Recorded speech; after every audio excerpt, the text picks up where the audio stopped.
Germany invaded Poland. I can't believe it. Hopefully the war stays in the east. 8 months later. Ooh, there goes Paris.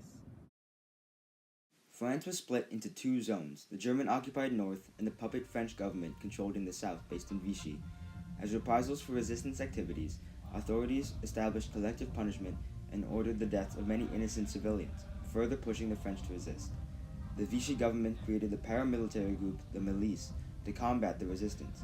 The French were also motivated to collaborate with the German regime, reporting suspected resistance members to the Milice. This was more common than you might think, as opportunists would often report their personal enemies to the Germans. Hey Sam, remember that time you stole my cattle and eloped with my wife before those Germans occupied our country? Yeah, what about it? I'm gonna report you to the Germans. There's a communist here! Hey, communist! Hey, well then I'm gonna report you for the son. Your son stole my chickens and eloped my daughter! He's the communist!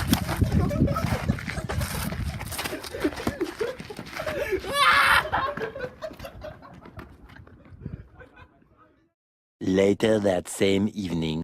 We need to fight back, dude. It's so embarrassing that our army got crushed in 1940. Now we're living in a hellhole, dude. Curfews every night. Although everything's being rationed. I even heard Matt and Sam got taken away by the Germans yesterday. Yeah, but like, how though? Where are we gonna get weapons from? The Germans? It's not like escargot and baguettes are gonna be weapons. And it's not like anyone's gonna be raiding German convoys with pitchforks either.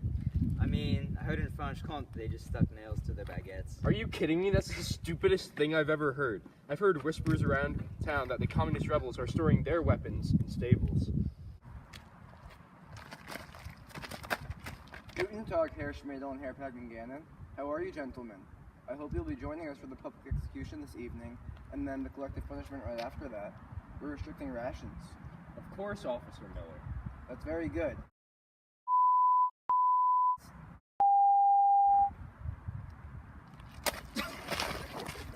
That swine hesitated. He was a danger to the Reich. The Reich? No, the Reich. Yeah, the one you clean lawns with. Oui. No, the one that you torture communists with and rule nations with. R-E-I-C-H. Ah, Reich. No! He deserved that. Agreed.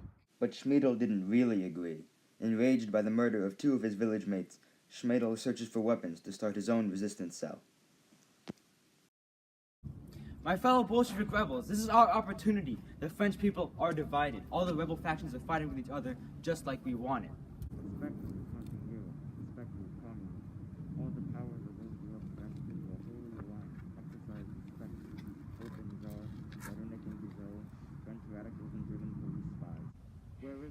Hello, comrade. What's your name? Pierre, yours? Chris. Do you know how and where you got all those weapons? We stole them from the Trotskyist rebels up in Carcassonne. That seems a little silly. Aren't they communists too? Are you crazy? Comrade, keep your voice down. Of course they aren't communists. Stalin is the one voice of the people, not that capitalist scumbag. Okay, well, where did they get their weapons? The Allies have been sending in care packages by air. They're meant for the de Gaullists, but there's always a fight when there's a drop. So how do you know when there's gonna be a drop?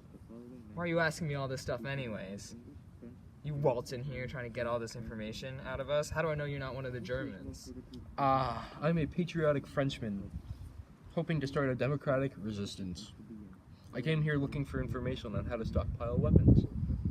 Well, I bet you can find help from British agents like me. What? You're a We're sent by the Allies to train groups like these in combat, teach them how to understand the codes on the BBC radio service. Those codes are how groups know when and where a drop is coming and how the Allied command and the Free French government can coordinate operations. Will you help me start a democratic resistance? As long as you pledge allegiance to Charles de Gaulle and the Free French movement. Agreed. Alright, what's poppin'? Why are you guys all here? We fled the forced German labor conscription. We don't want to work as slaves in German factories. We're part of the Maquis. Maquis? Oh, Maquis. Some of our brothers have formed guerrilla groups in the south. Alright, sounds good to me. Let's go resist.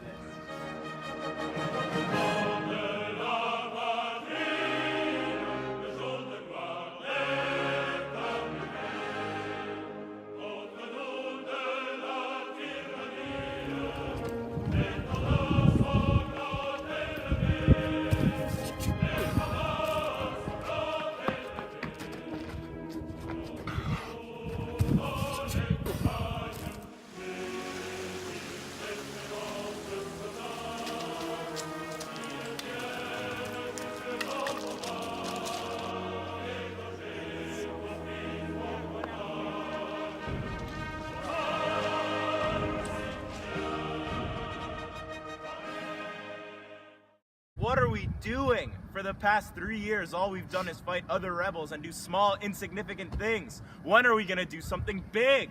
Alright guys, the Allies are planning a big attack. I don't know when, but I've been told that you all have to listen to the French language BBC personal language broadcast on the 1st, 2nd, 15th, and 16th of every month. Well, let's turn on the radio and see what it says. Des sanglots longs de violence, le sang laisse mon cœur de long encore, monotone. Alright guys, that's it. That's the signal. The invasion is tomorrow. There's a German convoy nearby. No other groups have had any success really with the Wehrmacht, but I think we should try it. What do you think about the weather? Yeah. It was nice out yesterday, wasn't it? Yeah. I went for a walk. Oh yeah, yeah, yeah. I went fishing. Yeah. Oh yeah.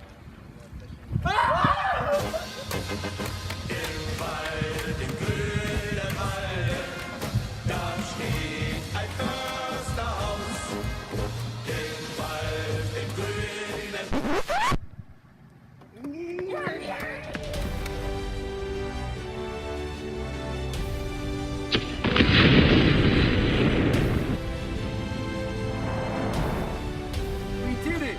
We liberated France!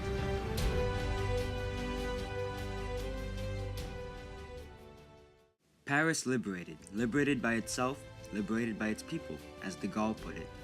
In reality, the most significant thing that divided French resistance did throughout the war was sabotage German mobilization ahead of the Normandy landing. Other than that, both before and after D-Day, the French resistance remained a patchwork of splinter groups fighting amongst themselves. In fact, the Allies stopped airlifting arms to France for fear of a civil war after Germany was routed. Before the end of the war, Schmadl and his ragtag group of rebels were accused of being German sympathizers and summarily executed by other de Gaullists.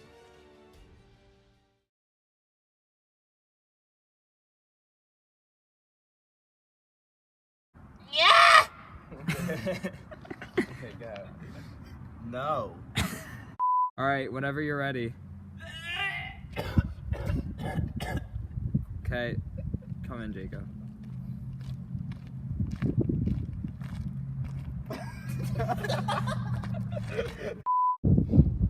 Don't take any pictures. Hello, oh my god! Stop! Oh my god, what is that? What are you guys doing? Can you guys be quiet? Just be Alright. You have to restart. Guacamole. Just die. It's so stupid.